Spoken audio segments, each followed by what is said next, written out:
do I write for? I mean, lately I used to write for my Hebrew school class because when I went to Hebrew school, I went to Hebrew school in the 1980s. That was the time of all, Russian, Ronald Reagan's evil empire speech, and being Russian was so terrible that even in Hebrew school I had to pretend I was born in Berlin, Remember all those movies, Red Dawn, Red Gerbil, Red Hamster, So the only way I started writing was to make fun of the Hebrew school for my other students so they would like me. So I wrote a version of the Torah called the Genorah, where Exodus became Sexodus and stuff like that.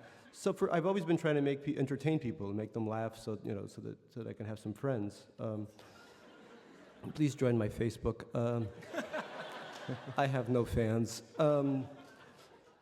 But as you progress as a writer, that begins to change, and you begin to write without just the constraint of thinking, oh, there's an audience out there that I need to please. You should also keep in mind that things shouldn't be complex just for the sake of complexity. That there should always be, you should meet the reader halfway on many things. But at the same time, the world is such a terrific, frightening, and beautiful place, and really your job is just to describe it as best as you can, without trying to say, okay, this one goes out, to Montreal Jews, or this one goes out to the Ethiopians. Thank you very much. Yeah. Victor. Shoot, I had a whole answer that I just totally blanked. Should I repeat it? Yes, thank you. It said that Junot Diaz had said universality is in the particular, and that a piece of writing should be like a reader's eavesdropping. Sorry, nice. Yeah, now I remember. Okay, so it's two things. There's a similar quote from John Edgar Wideman, a writer named John Edgar Wideman, who said like a writer, any story should feel like a letter sent to one person in particular that was intercepted by the reader.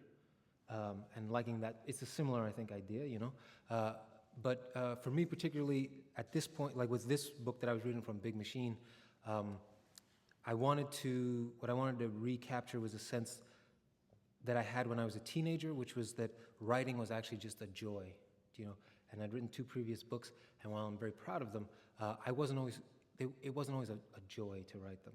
And I felt like, for all the other vagaries of life and career and blah, blah, blah, why not at least have this thing be a pleasure to do and have me look forward to sitting down each day?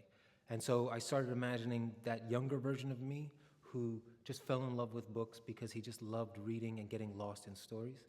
And so, without being too thoroughly narcissistic about it, I try to imagine that kid almost saying like, I got something for you. I think you'll like it, and you have to grow up a little bit to understand some of the other layers, but to hold on to that kid because the only reason he liked reading books was because they made him so happy. And I feel like it's nice, it's nice to be happy if you can help it.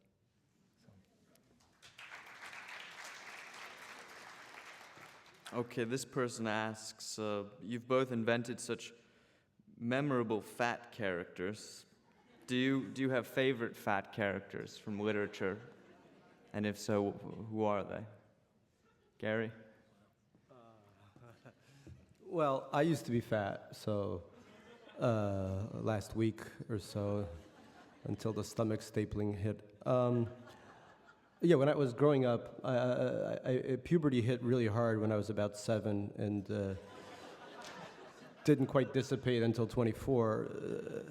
But what happened was, and all the hormones and stuff, my grandmother, who survived many terrible things during World War II, to her food was this incredible thing when we came to America with this boundless amount of food. So she would lie me down on my back like I was some kind of beached flounder, and standing there and just feed me, the way you feed a fish. And she would feed me maybe 7 hamburgers a day and several pizzas and kosher tuna fish sandwiches. So I became so huge that for my bar mitzvah, they had to make a very special husky suit out of the skins of many, seals. So I've always, even when I started becoming thinner, I've always had a great love for larger-than-life men. And to research Absurdistan, where I have a 325-pound man, Misha Abramov, I started going to the Russian baths quite a bit and just parking myself next to some big galoot and just sort of, taking notes, oh, this is what it's like when he flips over, and and they were like, "No что, like, what are you looking at me for?" And I was like, "Oh, I'm a Russian writer." So after several black eyes, I decided to just look at this stuff on the intertube. Favorite heroes in America, the Confederacy of Dunces, amazing. Russia has its own version of that, Oblomov by the novelist Goncharov, also about a man who never leaves his sofa. And the way I work is I also write in bed, so I never leave my sofa either. So it's what we call in Hollywood synergy. Besides maybe the Confederacy of Dunces tie-in, there's a novel called I think it's One Fat Englishman by Kingsley Amis that also has a pretty interesting fat guy. And setting aside any possible conceivable personal reasons for writing such a character, actually the person who is not a literary character, the person who, in some sense, I always feel like I want to try to secretly redeem is Orson Welles. I mean, I grew up with him. I was young enough that the first way I got to know Orson Welles was those Paul Masson commercials. We will sell no wine before it's time, right? And then the next way I knew him was he voiced the villain robot in Transformers, the movie. Anybody remember that? No. No, one person. Is that me out there?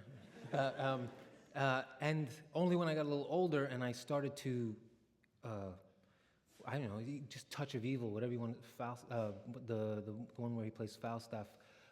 When I got to sort of understand and learn him, I don't know why it mattered so much to me, but the idea that there was this human being inside the character of that human being made me very sad, you know? And so he continues to be the Orson Welles of at the end of Touch of Evil. Strikes me as like an inherently beautiful and tragic character. Okay, this is the last one. Gary, maybe you could go first. It says, when young people stop reading, as happens in your book, what are they giving up? I feel like a salesman. Don't stop reading. My dachshund needs new winter booties. We live in a culture of sort of endless self-expression in America where I think in some ways there are more writers than readers because we all want to be the hero and our heroine on the video game screen. We all want to express ourselves. There's nothing wrong with that. But writing is something different. It's something very old-fashioned in a way. You're giving up your personality for a little while, it goes away, and you begin to enter the consciousness of another human being. It's a quiet time.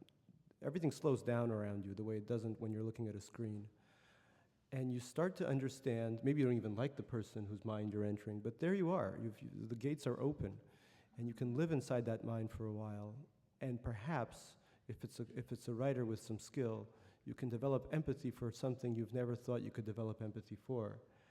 And I think that's good for individuals. I think it's good for societies. I think it's good for the world.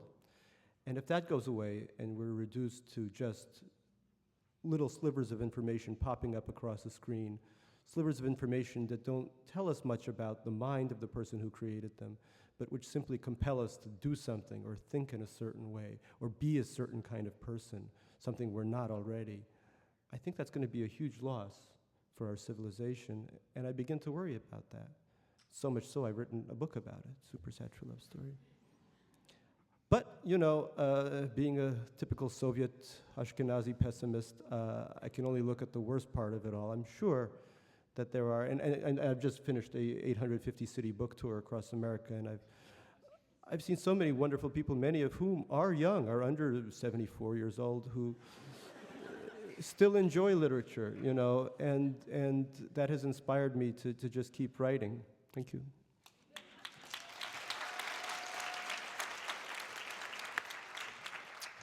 If you had anything to add to that. I'm more optimistic. I guess I think like sometimes change can seem like loss to those people who aren't changing, yeah? And I just don't know, that the reports of the demise of everything are always sort of being reported, you know? And I sort of imagine that even single-cell animals wish for the days when things were simpler. And I think there's never any future in that. But I feel deeply invested in the idea that there is a future. So. Well, thank you both, and thank you for coming.